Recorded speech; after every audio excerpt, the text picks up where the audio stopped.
사람이 50살이 넘으면 왜 어떤 사람은 갈수록 고통스러워지는가 하면 어떤 사람은 갈수록 자유로워지는가? 같은 반백의 나이임에도 왜 어떤 사람은 삶의 무게에 눌려 숨이 막히는데 어떤 사람은 마치 늙은 승려가 선에 들듯 평온하고 담담한가?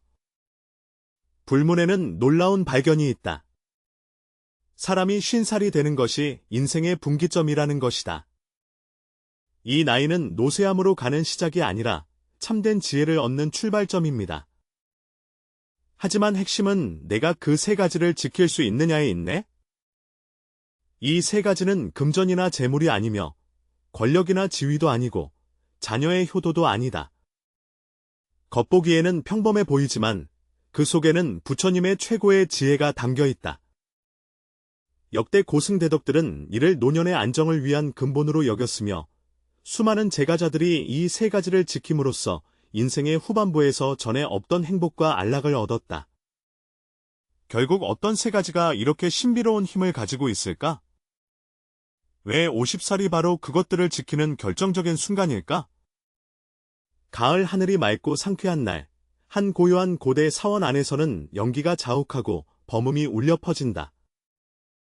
노승이 연꽃방석 위에 단정히 앉아있고 그 앞에는 근심 어린 표정의 중년 남자가 앉아있다. 이 남자의 이름은 이지원이며 올해 50세가 되었다. 그는 한때 성공한 사업가였으며 재산도 많고 사업도 번창했으나 최근 들어 항상 마음이 산란하고 밤에 잠을 이루지 못한다. 스승님, 이해할 수 없습니다. 이지위안이 두 손을 모았는데 저는 반생을 노력하며 가져야 할 것은 다 가졌습니다. 그런데 왜 점점 더 허무하고 고통스러움을 느끼는 걸까요? 거울 속의 나를 바라보니 흰머리가 섞이고 주름이 가득한 얼굴이 보였다. 나는 갑자기 깊은 두려움을 느꼈다. 노스님은 자비롭게 그를 바라보며 천천히 입을 열었다. 시주자여, 부처님께서 왜 인생을 고통이라고 하셨는지 아십니까? 이치위안은 고개를 저었다. 그 이유는 중생이 무엇을 내려놓아야 할지, 무엇을 지켜야 할지를 모르기 때문입니다. 노스님의 목소리는 감로수처럼 청량하며 특히 50세라는 나이에 이르러서는 인생의 중요한 전환점이 된다. 중요한 고비에서 이성은 멀리 이해하지 못한다. 노승이 고개를 끄덕였다. 불법에서 50세는 특별한 의미를 지닌다. 이 나이가 되면 몸은 점점 쇠퇴해 가지만 마음과 지혜는 오히려 성숙해진다. 이때 만약 젊었을 때처럼 외적인 것을 쫓는다면 반드시 점점 더 고통스러워질 것이다. 그러나 만약 핵심 세 가지를 지킬 수 있다면 후반생은 오히려 전반생보다 더욱 행복하고 평안할 것이다. 이치원 눈동자에 장난기가 스쳤다. 스승님, 말씀하신 세 가지가 무엇입니까? 노승이 신비롭게 웃으며 말했다. 이 세 가지는 말로는 쉽다고 생각할 수 있지만 실제로 이를 실천하는 사람은 극히 드뭅니다. 그것들은 당신의 노후가 안정적인지 여부뿐만 아니라 당신의 마음이 진정한 해탈을 얻을 수 있는지와도 관련이 있습니다. 바로 그때 절의 종소리가 울려 대화를 끊었다. 오늘 시간이 늦었으니 노스님은 일어나시고 내일 내가 다시 자세히 시작해드리겠습니다. 그러나 먼저 말씀드릴 수 있는 것은 이 세 가지를 지키기만 하면 내면의 전례 없는 평화를 얻을 수 있을 뿐만 아니라 몸과 마음이 건강해지고 가정이 화목해지며 심지어 자손에게도 영향을 미친다는 것입니다. 이치위안은 더욱 궁금해졌다. 스승님, 정말 그렇게 신기한가요? 노스님은 고개를 끄덕이며 말씀하셨다. 이뿐만이 아니라 역사 속에서 많은 장수하고 행복한 이들은 대개 50세 즈음에 이 진리를 깨달았고 그 후반생을 오히려 전반생보다 더 빛나고 알찬 삶으로 살았다. 말을 마치자 노승은 선방으로 걸어갔고 이치원은 홀로 뜰에 남아 깊이 고민했다. 하룻밤 잠을 이루지 못한 이치위안은 머릿속에서 스님 말씀을 되뇌이며 세 가지 물건이 과연 무엇인지 계속 생각했다. 왜 50세가 이렇게 중요한 시기일까? 이튿날 아침 일찍 이지위안은 일찍이 사원에 도착했다. 노스님은 이미 절 마당에서 기다리고 계셨고 곁에는 역시 얼굴에 혼란스러운 표정을 띤 중년 제가신도 몇 분이 앉아 계셨다. 이치위안이 도착하는 것을 보고 노스님은 부드럽게 말씀하셨다. 지난밤 시주님께서는 아마 한밤중에 잠을 이루지 못하셨을 겁니다. 이치위안은 부끄러워하며 고개를 끄덕였다. 제자는 정말로 마음이 조급하여 스승께서 말씀하신 3가지를 알고 싶어 했다. 좋다. 노스님은 만족스럽게 고개를 끄덕이셨다. 법을 닦고자 하는 간절한 마음이 바로 수행의 시작이다. 오늘 저는 여러분께 인생에서 50이 넘으면 반드시 지켜야 할 3가지를 자세히 설명드리겠습니다. 모든 사람이 숨을 죽이고 온 마음을 집중하여 이 운명을 바꿀 답을 기다리고 있었다. 노승이 천천히 입을 열었다. 첫 번째로 지켜야 할 것은 마음속의 청정함이다. 이치위안은 잠시 멈칫했다. 이 말은 다소 추상적으로 들렸다. 노승은 그가 가진 의심을 간파한 듯이 계속해서 설명했다. 50세가 지나면 인생의 반 이상을 지나온 셈이다. 이때 가장 쉽게 저지르는 실수는 마음이 외부 환경에 휘둘리는 것이다. 어떤 사람은 노화를 두려워하기 시작하고 어떤 사람은 죽음을 걱정하기 시작하며 어떤 사람은 과거를 후회하기 시작하고 어떤 사람은 미래를 걱정하기 시작한다. 이러한 생각들은 마치 잡초처럼 마음속에서 무성하게 자라나 밤낮으로 사람을 불안하게 한다. 이치위안은 깊이 공감하며 고개를 끄덕였다. 이것이 바로 그가 지금 느끼는 상태였다. 불법은 우리에게 모든 고통이 마음의 불청정에서 비롯된다고 가르친다. 노승의 목소리는 더욱 엄숙해졌다. 50세 이후에는 외적인 성취가 이미 정해져 있으며 진정으로 당신의 후반 생애가 행복할지를 결정하는 것은 당신의 내면이 청정한지 여부입니다. 스승님, 어떻게 하면 마음속의 청정을 유지할 수 있습니까? 한 제가자가 간절히 물었다. 노스님은 미소 지으며 말씀하셨다. 반야심경에 이르기를 마음에 걸림이 없으면 걸림이 없으므로 두려움이 없으며 분별과 망상을 멀리한다고 하였다. 내면의 청정을 유지하는 핵심은 과거에 대한 집착을 놓아버리고 미래에 대한 걱정을 내려놓으며 현재에 깨어있는 상태에 머무는 것이다. 구체적으로 어떻게 해야 합니까? 이지위안이 물었다. 매일 아침 10분 동안 조용히 앉아 자신의 호흡을 관찰하며 어떠한 생각도 쫓지 않고 단순히 현재를 깨어있게 인식한다. 노스님께서 상세히 지도해 주셨는데 번뇌가 생길 때 자신에게 3가지 질문을 하라고 하셨다. 이 번뇌가 진실한가? 이 번뇌가 나에게 도움이 되는가? 5년 후에도 이 번뇌로 인해 고통받을 것인가? 이치위안은 생각에 잠겼다. 이것은 정말로 매우 실용적인 방법임을 알았다. 두 번째로 지켜야 할 것은 노스님께서 계속 말씀하시길 신체의 건강이다. 이 말이 나오자 모두가 다소 놀랐다. 노스님께서 설명하시길 많은 사람들이 불법이 오직 정신 수행만을 말하며 육체를 중시하지 않는다고 생각하는데 사실 이것은 큰 오해라고 하셨다. 부처님께서는 말씀하셨다. 신체가 건강하면 도가 융성하며 건강한 몸은 수행의 기초이자 노년의 행복의 근본이다. 50세 이후에 몸은 노화로 접어들기 시작하는데 이것은 자연의 법칙이다.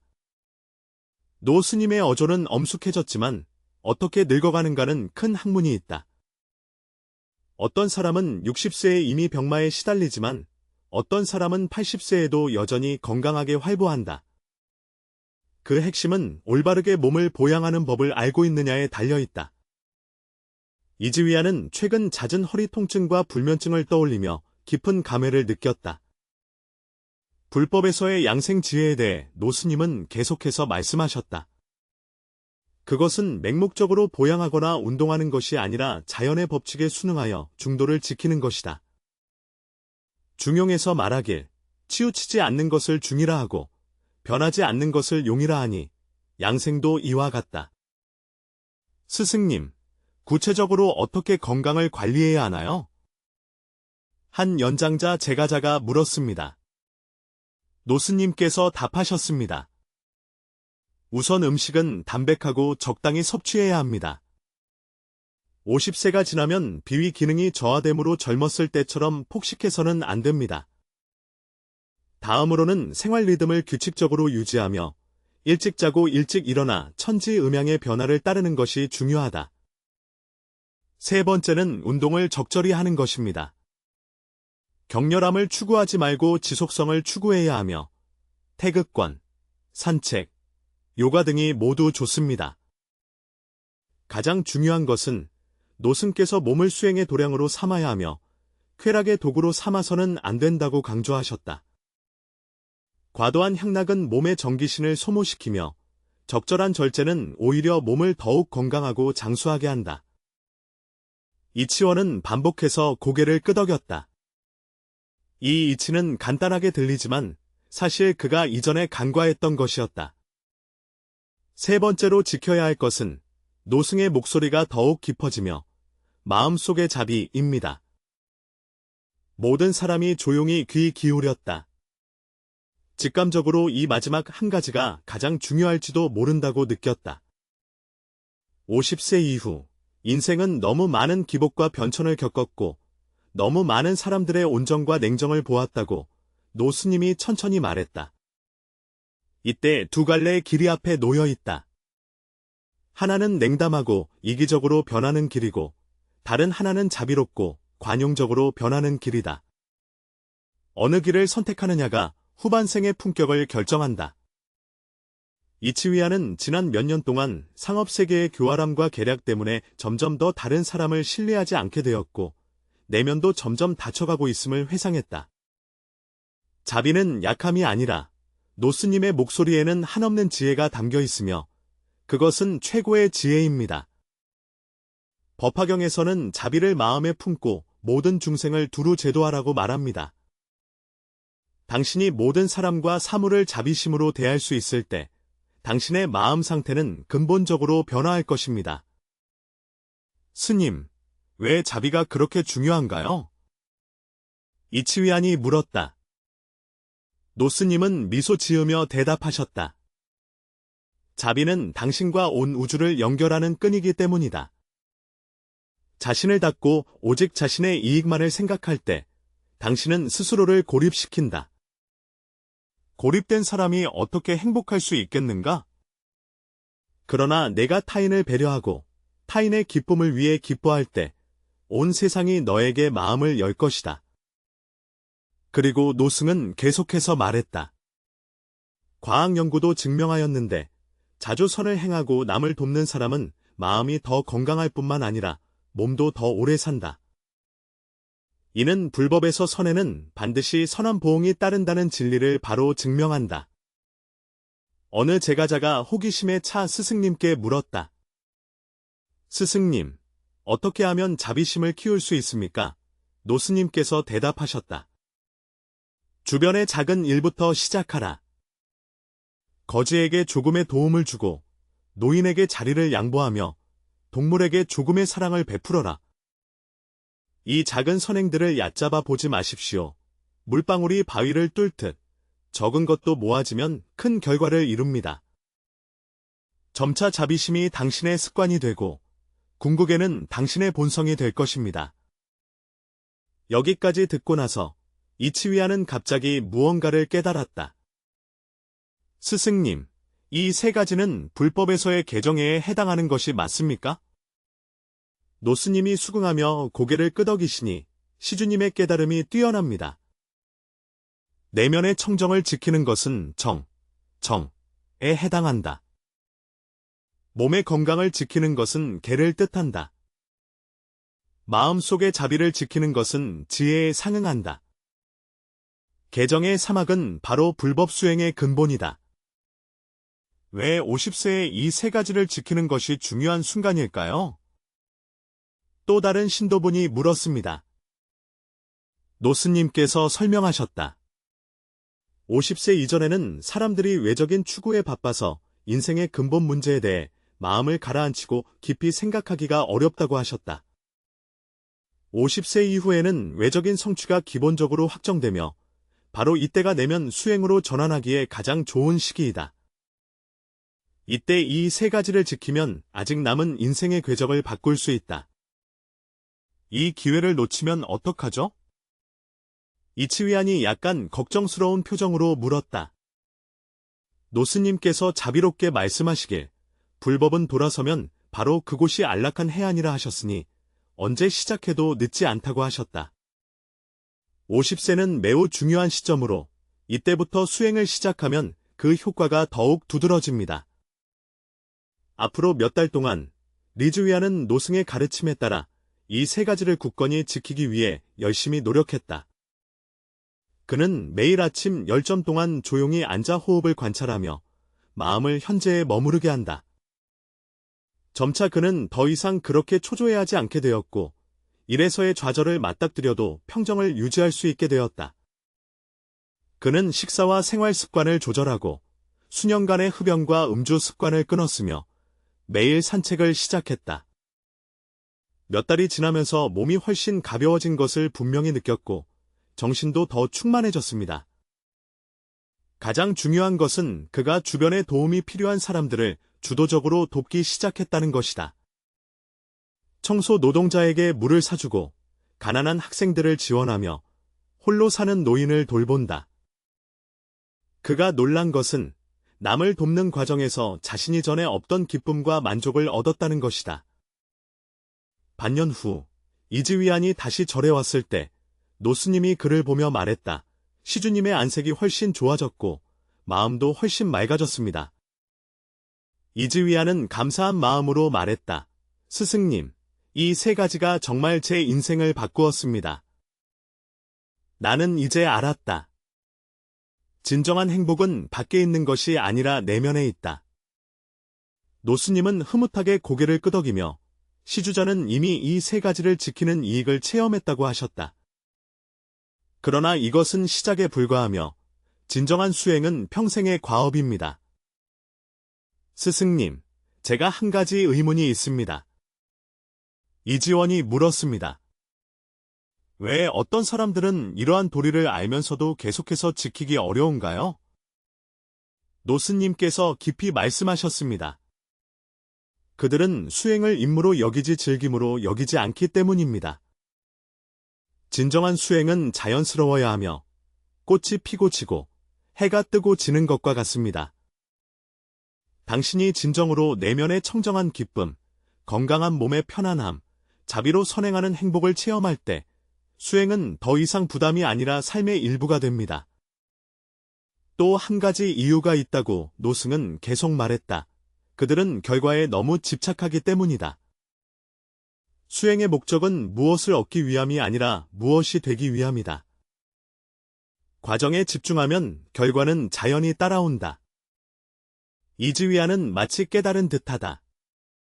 스승님의 뜻은 이 세 가지를 지키는 것 자체가 목적이지 수단이 아니라는 것이다. 바로 그렇습니다. 노승께서 다시 말씀하시기를 금강경에서는 머무는 바 없이 마음을 내야 한다고 하셨습니다. 진정한 수행자는 어떤 목적으로도 수행하지 않으며 수행 그 자체가 가장 큰 기쁨이다. 시간이 매우 빠르게 흘러갔고 1년 후 이치위안의 변화는 그를 아는 모든 사람들을 놀라게 했다. 그의 사업은 예전만큼 무모하지는 않지만 오히려 더 안정적이고 지속적이다.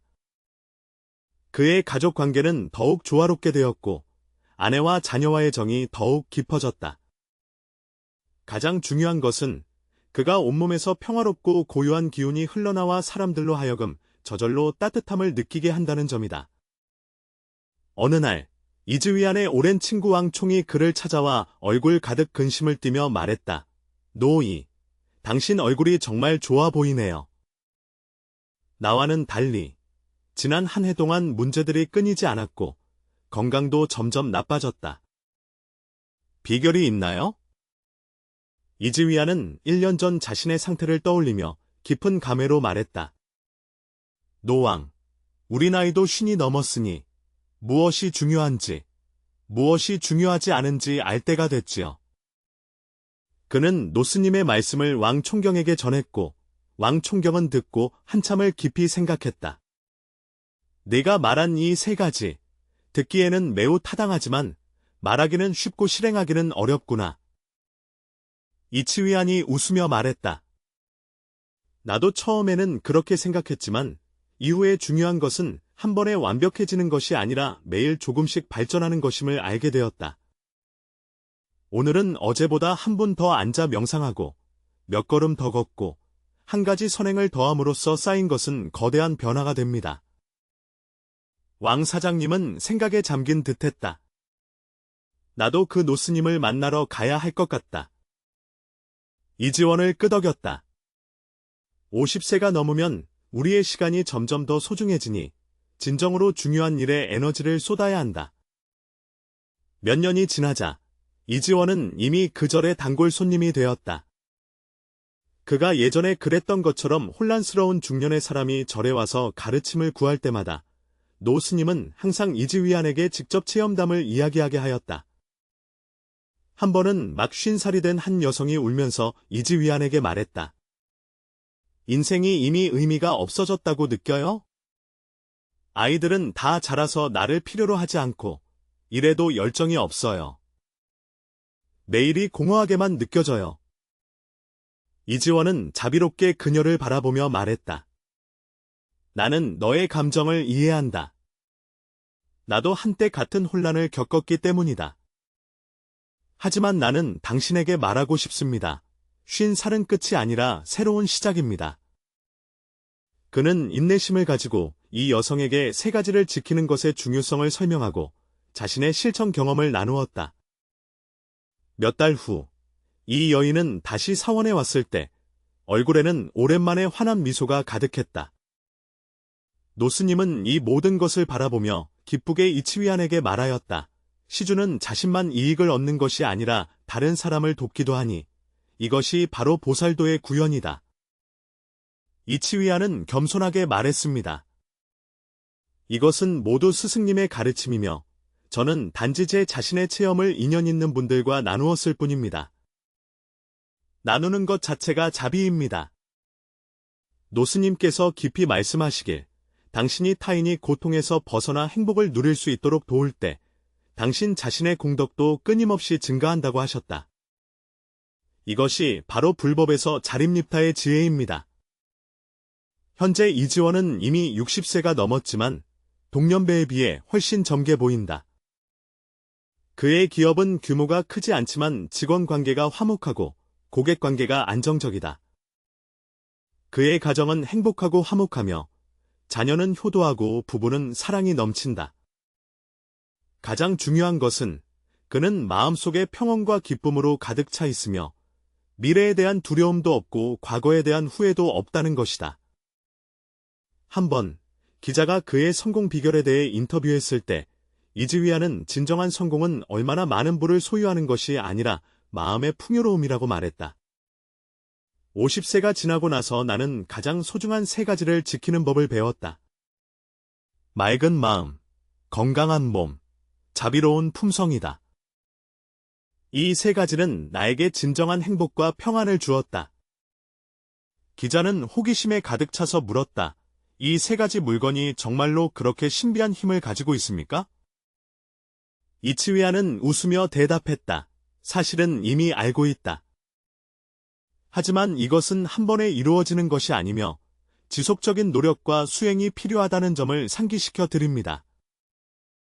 하지만 내가 보장할 수 있는 것은 내가 계속 견디기만 한다면 반드시 기적을 보게 될 거라는 것이다. 불법에는 50에 1000명을 알다 라는 말이 있습니다. 이 1000명은 숙명론적인 수동적 수용이 아니라 생명의 법칙에 대한 깊은 깨달음이다. 진정으로 중요한 것이 무엇인지 깨닫고 그것을 지킬 지혜를 갖추었을 때 비로소 행복으로 가는 열쇠를 찾게 된다. 말년에 여전히 평안하고 행복한 이들은 한 가지 공통점을 가지고 있습니다. 그들은 대략 50세 전후의 인생의 진리를 깨닫고 외적인 추구가 아니라 내면의 수행에 전념하기 시작합니다. 그들은 내면의 청정함을 지켜 외부 환경에 동요되지 않게 하였고, 몸의 건강을 지켜 충분한 에너지를 가지고 삶을 즐길 수 있게 하였으며, 마음속의 자비심을 지켜온 세상과 조화로운 관계를 유지할 수 있게 하였다. 이 세 가지는 겉보기에는 단순하지만 불법의 깊은 지혜를 담고 있습니다. 그것들은 당신의 노년을 평온하고 행복하게 할 뿐만 아니라 당신의 전체 생명이 고양되도록 도와줍니다. 법화경에서 말한 바와 같이 모든 부처님들과 석존께서 한 위대한 인연과 원인으로 세상에 나타나신 것은 모든 중생들이 부처님의 지견을 깨닫고 진정한 해탈과 안락을 얻도록 하기 위함이다. 사람이 50을 넘겼다면 만약 아직도 외적인 손익 때문에 괴로워하고 과거의 잘못을 자책하며 미래의 불확실성 때문에 불안해한다면 이제 멈춰서 무엇이 진정으로 중요한지 깊이 생각할 때이다. 기억하라. 진정한 부는 마음 속에 있으며 진정한 건강은 몸과 마음에 있으며 진정한 행복은 자비에 있다. 이 세 가지를 지키면 당신의 후반생은 반드시 전반생보다 더욱 빛나고 의미 있게 될 것입니다. 이것은 허황된 약속이 아니라 수백 수천 년 동안 수많은 수행자들이 생명을 걸고 검증한 진리입니다. 50을 넘긴 모든 사람들이 이 이치를 이해하고 세 가지 가장 소중한 것을 지키며 인생 후반부에 진정한 안정과 행복을 얻을 수 있기를 바랍니다.